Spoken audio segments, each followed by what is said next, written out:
Bonjour à toutes et à tous et bienvenue dans la Wrestling Room.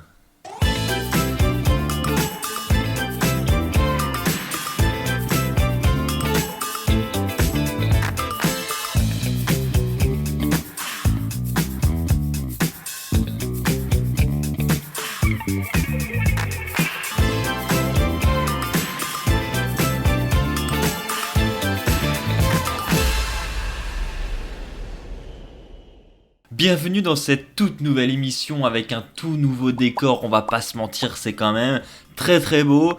Wrestling Room, qu'est-ce que c'est? Je vais vous expliquer ça très rapidement. C'est tout simplement une émission qui vous est dédiée où l'objectif, ça va être de garder de la proximité avec les abonnés.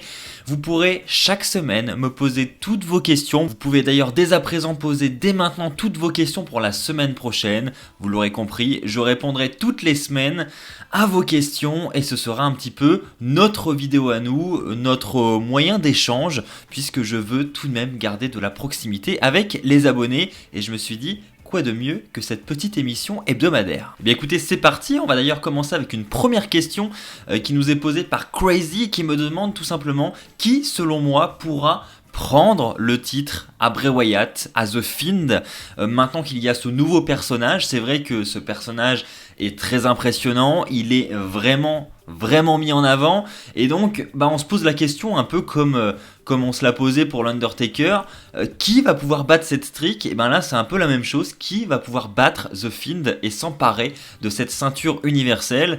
Eh bien la question est très intéressante et également très dure parce que franchement je n'ai pas la moindre idée de comment ils vont organiser ça. Alors déjà on sait qu'il y aura un match entre Bray Wyatt et Daniel Bryan au Survivor Series. Je ne pense pas que Bray Wyatt perde ce titre durant ce pay-per-view, donc Daniel Bryan ne sera pas la bonne personne je pense.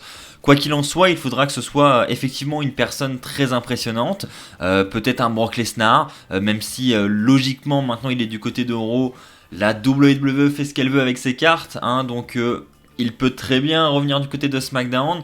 Mais voilà, il va falloir en tout cas un gros gabarit je pense, ou alors si c'est un petit gabarit ou un gabarit moyen, il faudra trouver la bonne storyline pour faire perdre The Fiend, mais ce sera possible et il ne faut pas s'inquiéter là-dessus, ça arrivera, The Fiend finira par perdre sa ceinture et les officiels trouveront, quoi qu'il arrive, un moyen plus ou moins bon, on peut leur faire confiance ou pas, mais ils trouveront un moyen pour mettre fin à ce règne de Bray Wyatt. On a maintenant Bansama qui me demande si je travaille en dehors de YouTube et si oui, qu'est-ce que je fais? Alors oui, je ne l'ai pas précisé en introduction, mais effectivement vous pouvez me poser toutes les questions en rapport avec le catch, mais également des questions sur ma vie un petit peu plus perso, des questions sur la chaîne, ça peut être vraiment des questions en tout genre, vous pouvez vraiment vous lâcher.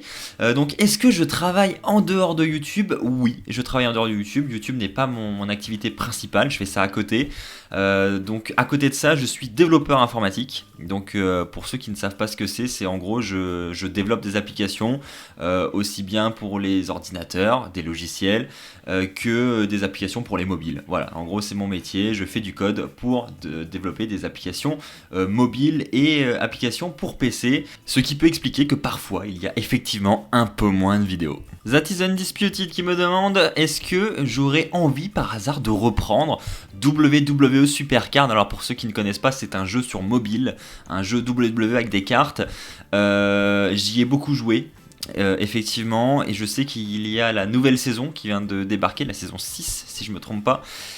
Et effectivement ça pourrait être l'occasion de reprendre, mais j'avoue que je pense que je vais avoir du mal à trouver le temps avec YouTube, mon travail à côté et puis les autres quelques activités que j'ai envie de garder tout de même.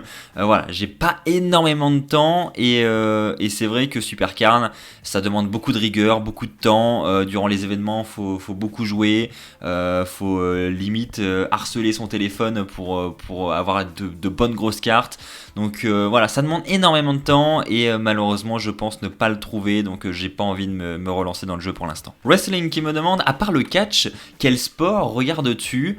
Eh bien pour être très honnête, je regarde zéro sport, mais vraiment zéro. Le catch c'est vraiment toute ma passion, toute ma vie, je ne regarde que ça et j'ai envie de vous dire je regarde que ça, mais l'emploi du temps catch est tellement chargé dans une semaine que limite faut le trouver le temps de regarder autre chose quoi.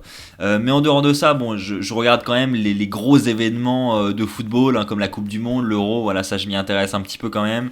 Mais sinon, de manière régulière, non, je ne regarde pas d'autres sports et je suis vraiment à 100% dans le catch. Maxime me demande s'il y avait une storyline de la décennie, laquelle je retiendrais, et au contraire, quelle serait selon moi la pire storyline de cette décennie. Pour être honnête, donc la meilleure, je dirais, meilleure storyline, meilleure rivalité, on va dire, hein. Je retiendrai donc de cette décennie, c'est-à-dire entre 2010 et 2020, je dirais CM Punk, John Cena. Voilà, c'est celle qui me vient en tête tout de suite parce que c'est la grosse rivalité de ce début de décennie. Il y avait le contrat de CM Punk, enfin voilà, il y avait une enveloppe de beaucoup de choses qui faisaient que c'était une très bonne rivalité, très surprenante. Pour l'époque, moi j'étais très surpris par cette rivalité, j'ai beaucoup aimé, surtout ce match, hein, Money in the Bank 2011. Donc je dirais celle-là pour la meilleure. Et pour la pire, alors là, j'avoue, vous me prenez un petit peu de court. Ah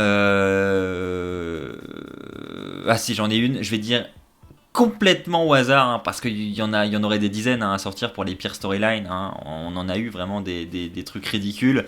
Mais franchement, le Jason Jordan contre Elias à TLC 2017, où on se lance des salades dans la gueule, voilà, je pense que j'ai pas besoin de donner plus d'infos. Quelle diva préfères-tu le plus cette année? Est-ce que j'ai besoin de répondre? Lacey Evans. On a maintenant Basi qui me demande si la chaîne me convient actuellement, si elle me plaît comme elle est, ou si au contraire j'aimerais y apporter des modifications si j'avais plus de moyens, plus de temps, etc. Pour être très honnête, j'en ai discuté avec Aurélien d'ailleurs il n'y a pas si longtemps que ça. Évidemment, avec plus d'argent, plus de moyens, plus de temps, on fait beaucoup de choses. Donc évidemment, c'est toujours un peu plus frustrant pour moi de ne pas avoir assez de temps. Voilà. D'ailleurs, ça a tendance à me stresser dans ma vie de tous les jours, hein, parce que je pars le matin tôt au travail, je rentre tard le soir. Donc autant vous dire que, à part empiéter un peu sur ma nuit, il ne me reste pas grand temps pour travailler sur YouTube. Ça demande énormément de temps. Donc forcément, je manque de temps. Ça, c'est clair. Et j'aurai plus de temps. Je pourrais prendre plus de temps pour faire le montage. Je pourrais vraiment peaufiner mes vidéos, les faire vraiment avec soin et les perfectionner. Parce que je suis perfectionniste hein, d'ailleurs. Donc c'est vrai que c'est un peu frustrant pour moi ce manque de temps, mais c'est la vie, hein, sinon il faut bien que je gagne ma vie à côté, donc YouTube, peut-être que je pourrais gagner ma vie sur YouTube, mais sûrement pas aussi bien qu'avec mon activité actuelle, donc voilà, pour l'instant je suis obligé de combiner mes deux activités, et évidemment si j'avais plus de moyens je ferais des choses complètement différentes, hein, j'avais évoqué cette idée avec Aurélien de multiples fois, mais c'est vrai que c'est très compliqué à mettre en place, ne serait-ce que organiser des previews en direct ou pas d'ailleurs, mais avec une sorte de plateau avec des chroniqueurs, voilà, ça serait, enfin je veux dire, ça serait innovant sur YouTube et je pense que ça vous plairait parce qu'on a tous envie de le voir ça. Moi le premier, hein, si Philippe Chéreau et Christophe Ajus faisaient ce genre de chronique à la télévision sur un plateau, etc. Je serais vraiment le plus heureux du monde et je serais le premier à les voir. Donc j'aimerais beaucoup faire ce genre de choses, mais malheureusement, faute de moyens, c'est pas possible. Mais pour répondre à ta question, oui, effectivement, si j'avais plus de temps, plus de moyens, ma chaîne serait différente, je pense. Quel superstar qui n'a pas fait de catch depuis longtemps aimerais-tu revoir? Alors là, c'est très difficile parce que pour ceux qui me connaissent, hein, vous le savez, j'ai beaucoup de superstars favorites qui sont partis en retraite déjà. Retraite volontaire ou pas d'ailleurs, hein, suite à une blessure ou... il y aurait premièrement Shawn Michaels, mais au vu de son retour en Arabie Saoudite, etc., honnêtement, j'ai même plus envie de le revoir. Je me dis que voilà, c'est gâcher un beau départ en retraite sur une belle fin face à l'Undertaker à WrestleMania 26. J'ai pas envie de regâcher tout ça une deuxième fois. Donc je dirais pas Shawn Michaels. Si vraiment je devais en choisir un, je dirais Edge parce qu'il me semble toujours en forme. Voilà, il est encore jeune quand même, Edge. Et puis ça lui a brisé le cœur de partir et de prendre sa retraite alors qu'il ne souhaitait pas la prendre. Voilà, il est parti pour des raisons médicales. Donc c'est toujours frustrant pour un catcheur de ne pas aller jusqu'au bout, je pense. Et donc rien que pour ça, pour revoir un sourire sur le visage de Edge, Et puis pour mon plaisir personnel aussi, j'aimerais bien revoir Edge sur les rings de la WWE. Penses-tu que la WWE a fait le bon choix en mettant Finn Balor du côté de la NXT, en remettant Finn Balor du côté de la NXT? Honnêtement, je pense que oui. Franchement, j'aime beaucoup l'idée. Je trouve que c'est vraiment une très bonne idée parce que ça donne du spotlight à la NXT, je trouve, parce qu'il y en a beaucoup, et j'en fais partie. Voilà, honte à moi d'ailleurs, qui se concentre uniquement sur le roster principal et qui accorde de l'importance uniquement au roster principal. Le fait de prendre une superstar du roster principal et de l'emmener du côté de la NXT, je pense que ça a tendance à attirer un peu les fans vers la NXT pour ceux qui sont devenus fans de Finn Balor, notamment dans le roster principal. Ils vont pas lâcher Finn Balor, alors ils vont l'accompagner du côté de la NXT. Et je pense que c'est une bonne stratégie de la WWE, même si Finn Balor a déjà été dans le roster de la NXT. Et puis comme l'a dit Triple H dans un récent podcast, eh bien NXT désormais ce n'est plus un centre de développement, c'est plus un centre d'entraînement. C'est devenu une marque et un show à part entière. Et il a vraiment raison.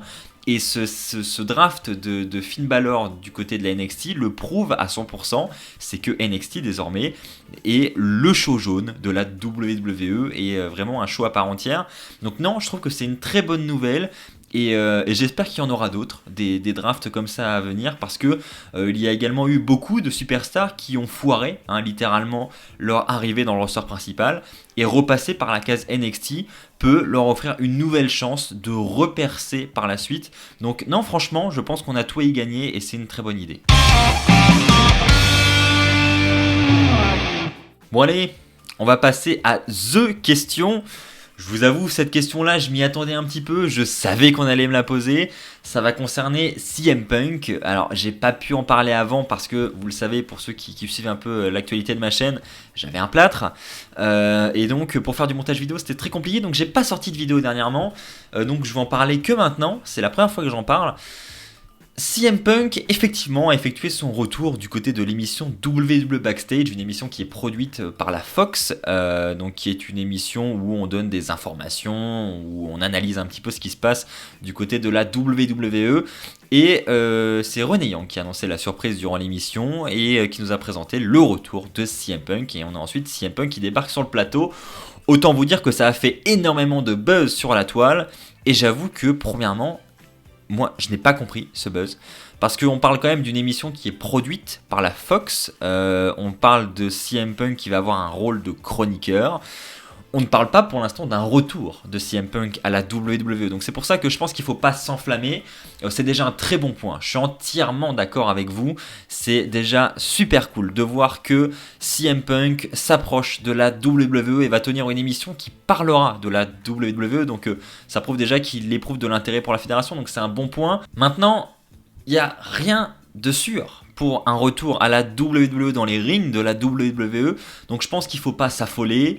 Voilà, j'en ai déjà vu sur Twitter qui avait arrêté le catch et qui comptait reprendre parce que CM Punk allait revenir.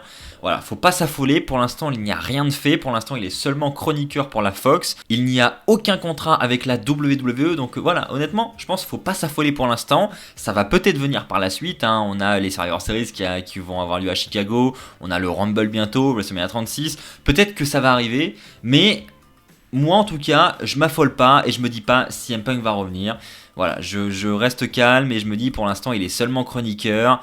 Ok, c'est déjà cool de le voir s'approcher, ok, c'est cool de voir qu'il est réapparu sur le site de la WWE, ok, c'est cool de voir que la WWE a retweeté ce retour de CM Punk, voilà, on voit que la WWE y éprouve de l'intérêt quand même, mais à prendre avec des pincettes, donc voilà ce que j'en pense, c'est que c'est vraiment super cool, je suis hyper content et je serais encore plus content si CM Punk revenait sur les rings de la WWE, mais en attendant il n'y a rien de fait pour l'instant. Voilà, c'est la fin de ce premier épisode de Wrestling Room, j'espère que cette nouvelle émission va vous plaire, n'hésitez pas à me donner votre avis dans les commentaires et puis surtout n'hésitez pas à me poser toutes vos questions pour le prochain épisode qui aura lieu la semaine prochaine. Je ne sais pas encore le jour durant lequel sortira régulièrement cet épisode, est-ce qu'il sortira d'ailleurs de manière régulière, j'en ai aucune idée.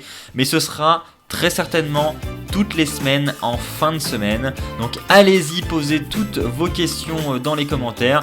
Je les attends avec impatience. Et puis comme d'habitude, évidemment, N'hésitez pas à vous abonner pour ne pas rater les prochaines vidéos qui sortiront sur la chaîne. N'hésitez pas à lâcher un pouce bleu également parce que ça m'aide mais énormément sur YouTube. Donc voilà, je vous remercie du fond du cœur pour votre fidélité. On se retrouve très très vite. D'ici là, portez-vous bien. Et comme d'habitude, n'oubliez pas, soyez toujours très très fiers d'être fan de catch. Allez, bye tout le monde!